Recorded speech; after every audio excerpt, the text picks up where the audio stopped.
নমস্কাৰ সকলোকে উভতি আহিছোঁ এটি নতুন খণ্ডলৈ মাশৰুম অৰ মিষ্টেক।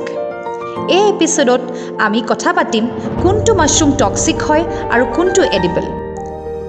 চাওকচোন তামান্নাই কিবা বুটলি আছে, চাই আহোঁ মই ৰ'ব।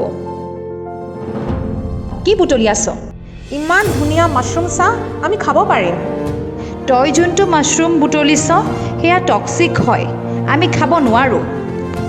যোনটো মাশৰুম কালাৰফুল হয়, ওপৰৰ কেপটোত কিছুমান ৱাৰ্ডছ মানে তিলজাতীয় বস্তু থাকে।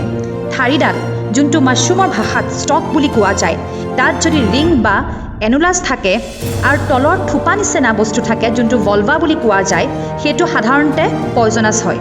সেইবিলাক খালে আমাৰ লিভাৰত বহুত এফেক্ট কৰে। আৰু এটা কথা, মাশৰুম কেতিয়াও এলকহলৰ লগত খাব নালাগে।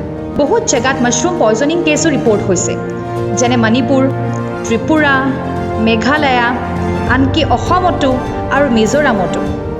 অষ্ট্ৰেলিয়া, আমেৰিকাতো মাশৰুম মাৰ্ডাৰ কেছো চলি আছে। আচৰিত নহয়নে বাৰু?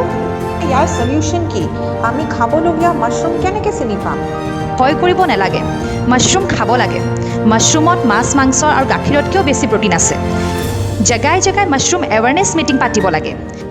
চিনি নোপোৱা মাশৰুম জংঘলৰ পৰা উঠাই খাব নালাগে।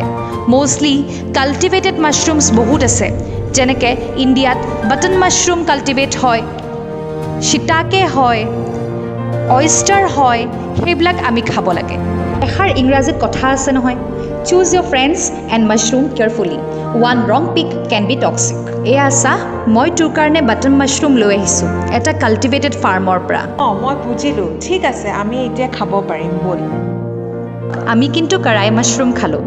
আপোনালোকে বাৰু মাশৰুম কেনেকৈ খাই জনাবচোন আমাক।